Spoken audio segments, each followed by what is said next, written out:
Okay, you're alone in bed at night. The room is dark, everything is quiet. But then you start hearing sounds coming from under your bed. Footsteps, whispers, something moving around. You don't know what it is. You don't want to know what it is. You pull the covers over your head and try to pretend it isn't happening. But then you realize you have to do something about this. If there is a monster under your bed, you only have seconds to defend yourself.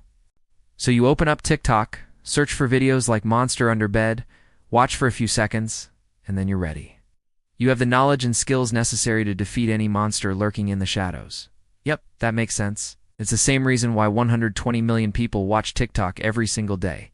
They want to learn new skills, discover fresh ideas, and be prepared for whatever might happen next. And the best part? You can join them. All you have to do is download the app. Now back to the story. Now imagine if every time you wanted to learn something, you had to type hundreds of pages of keywords into Google, read dozens of blog posts, and watch hours of YouTube videos. Learning would take forever, and who knows how much of the information you'd retain. But that's exactly what happens to people with ADHD. Remember our friend Jason? He can't concentrate on his job, so he spends half of his workday rereading emails, looking up things online, and jumping from task to task without finishing anything. What if Jason had ADHD? Wouldn't that explain his trouble staying focused? Maybe, but Jason isn't the only one struggling to concentrate. 40% of Americans have problems focusing, according to Dr. Edward Hallowell, psychiatrist and author of several books about ADHD. But not everybody with focus issues has ADHD. Having trouble concentrating could be because you did uneat today, or because you constantly distracted by social media. So how do you know if you can't concentrate because you lazy, or if you have ADHD? To answer that question, let's talk about how ADHD affects the brain. The brains of people with ADHD work differently than those without. Their brains produce less dopamine, a chemical messenger that controls reward and motivation. Without enough dopamine, it's hard to concentrate on boring tasks and stick with them until they're finished. According to How to ADHD, an educational platform created by experts in the field, people with ADHD may also have differences in the way their prefrontal cortex works. That's the part of the brain responsible for planning, prioritizing, and controlling attention. So the next time you can't concentrate, ask yourself, am I bored, hungry, or just scrolling too much on my phone, or do I have ADHD? If you suspect you have ADHD, talk to your healthcare provider. They can ask you questions, run tests, and refer you to the right specialist for diagnosis and treatment. It's easier said than done, but here are 5 steps that can help you overcome concentration problems, whether they're caused by ADHD or something else. Break large projects into smaller ones. Big tasks seem overwhelming and scary. When you break them down into small steps, they become more manageable and less intimidating. For example, if you have to write a report. Break it down into smaller steps, like researching, outlining, writing, and editing. Make a plan. Planning helps you stay organized and on track. Try creating daily or weekly to-do lists to keep yourself accountable. Reward yourself.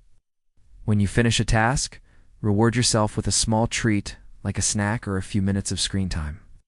This will help you associate completing tasks with positive feelings. Take breaks.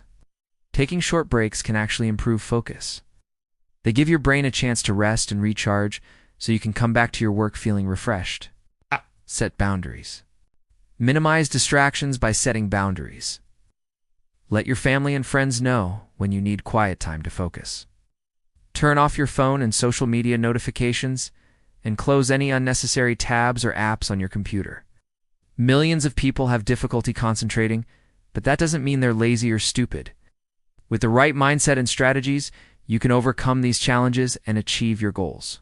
So the next time you find yourself struggling to concentrate, remember to be kind to yourself, break down tasks, make a plan, reward yourself, take breaks, and set boundaries. You got this? Tell me in the comments, have you ever felt like you weren't concentrating because you were lazy or because you had ADHD? What did you do about it? Share your thoughts and experiences. We're eager to hear from you. It's a hot summer day.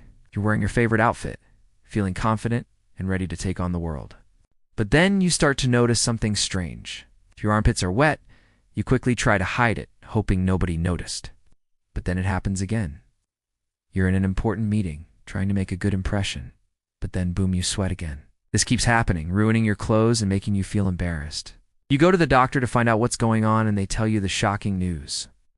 You have a condition that makes you smell like fish. It's not just a little fishy, but like dead fish left out in the sun for weeks. You probably think I'm joking, but this actually happens to millions of people who have a rare condition called trimethylamiria. This means that their bodies can't break down certain chemicals called trimethylines. These chemicals are found in a lot of common things like fish, cheese, milk, mushrooms, spinach, and even some medications. So anytime someone with this condition eats any of those foods, the chemicals build up in their blood and eventually make it into their sweat and urine.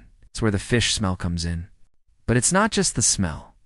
People with trimethylamiria can also experience other symptoms like itchy skin, joint pain, depression, and fatigue. Now imagine being told you can never eat any fish or seafood again. It would be devastating, especially if you love seafood. But for those with trimethylamiria, it's not a choice. It's a necessity. Otherwise, the smell will be unbearable. And it's not just the people with the condition who suffer. Their families and loved ones often feel helpless watching them struggle. Thankfully, there's hope. Doctors have developed a treatment called dialysis, which removes the excess chemicals from the blood before they can make it into the sweat and urine. This gives people with trimethylamiria a chance to live more normal lives and enjoy the foods they love. It's still a tough journey, but it's one worth taking. It reminds us that even when life throws us curveballs, we can always find a way to adapt and keep moving forward. Trimethylamiria is a rare condition that affects a small number of people worldwide. However, the impact it can have on their lives is significant. By understanding this condition and supporting those who have it, we can help make a difference. Here are some quick facts about trimethylamiria that you might not know. The condition is caused by a genetic mutation that prevents the body from breaking down trimethylines. This mutation affects about 1 in every 300,000 people. In severe cases, the smell can be so bad that it causes social and economic problems. Fortunately, most cases are mild and can be managed with diet and medication. If you suspect you have trimethylamiria, it's important to see a doctor right away. It can perform a simple blood test to confirm the diagnosis and discuss treatment options. If you enjoyed this episode, don't forget to leave a comment. Let us know which weird medical condition you'd like us to cover next. And don't forget to like, subscribe, and share this episode with anyone who might find it interesting. Thanks for joining me on this journey through the strange and fascinating world of medical mysteries. Until next time, stay curious.